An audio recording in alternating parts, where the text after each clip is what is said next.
So, what is women's opinion of men? While the above model provides a convenient way to view women's opinion of men, there will be as many opinions on men as there are individual women. It's simply not possible to state women have a general society-wide view of men because we are a society of individuals, not two monolithic groups. But while people should be judged on their individual merits, the question of what women generally think of men is still a very important and practical one because it governs so many things. For example, what role should men play in society? Traditionally, men were the workers, protectors, providers, and head of households. No longer. Those roles have either been obsoleted by white-collar work, offshore jobs, or supplanted by the government. So going forward, it's important to know whether women like men, are indifferent about men, are annoyed by men, or even hate men, so men know what new roles they should pursue, if any at all. What of family formation? Family formation is critical to the survival of the human race, so it's very important to know what women generally think of men for humankind to continue. Do women want to get married anymore, or would they prefer to be single? Do women want their children to have a father, or would they prefer IVF? Who should raise the children? A dad? A mom? Both? The government? The schools? Do you want a reliable Ward Cleaver husband and father in your life? Or the sexy but absent T-Rash sperm donor doing time in prison? Or the option to choose both while you drop your kid off at government daycare? These may sound like cynical questions, but with half of parents getting divorced and 40% of kids being born out of wedlock, women's overall opinion of men already has great bearing on how and even if families are formed. What of social etiquette and protocol? A man doesn't need a criminal record to have his life ruined. He just has to ask out the wrong girl at work to have his career ended and his finances destroyed. Historically, men asked women out in public, but has the advent of online dating made that too aggressive or creepy for young people today? And speaking of the internet, the case of Aziz Ansari shows how the internet can take an awkward date that would have normally remained private and make it very public by blasting it on the internet, embarrassing a man and ruining his reputation. Is women's general opinion of men today one where we follow Demolition Man social rules? It's always strictly business, be well, and all social, romantic, sexual relations can only occur when Sandra Bullock pulls out the sex machine? Look it up.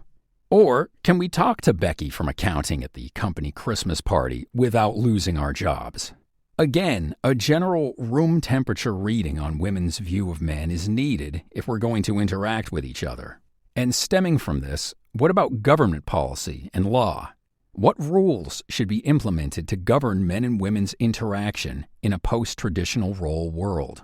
Women don't need men, so we should get rid of the welfare state? Women are independent, so we should get rid of affirmative action? Or are men still unconsciously discriminating against women and have a society-wide obligation to women to pay more in taxes, handicap our careers, and get passed over for promotions? And if women are annoyed by men, what laws should be implemented so that isn't the case anymore? Precisely how should we legislate and enforce male behavior so it would satisfy women? If the ground rules by which men and women will interact are going to be effective, they have to be informed by women's general opinion of men. The above items are important as they address society-wide issues and certainly shouldn't be discounted. But there's a much more important reason men need to know what women generally think of them. And that reason is because their pursuit of women will be the single largest investment men will make in their entire lives. In research conducted for a previous book, the Book of Numbers, the average man will drop $260,000 in cash expenses alone on his pursuit of women. And this says nothing about the time he'll invest in pursuing women. When you factor that in, prorate his time at a median wage, and assume it could be invested in an average returning index fund as opposed to women, the total sum cost men pay for their pursuit of women is $9.6 million. Many people won't believe this, in which case I recommend you read the book, but nearly all of men's choices and decisions are based on, or at least influenced by, their pursuit of women. No man would buy one of those ridiculous McMansions if there was no woman in his life. No man would go to school for 17 to 25 years if he didn't need the income to attract a woman. No man would buy fancy clothes, trinkets, or doodads as a means to peacock if there were no women around. No man would take his buddies to overpriced restaurants, buy them jewelry, or take them on trips if there were no women to date. And most men would drive used pickup trucks or motorcycles instead of luxury SUVs and sports cars if there were no women to impress. When you factor this all in, men will invest nothing short of their entire lives in the pursuit of women.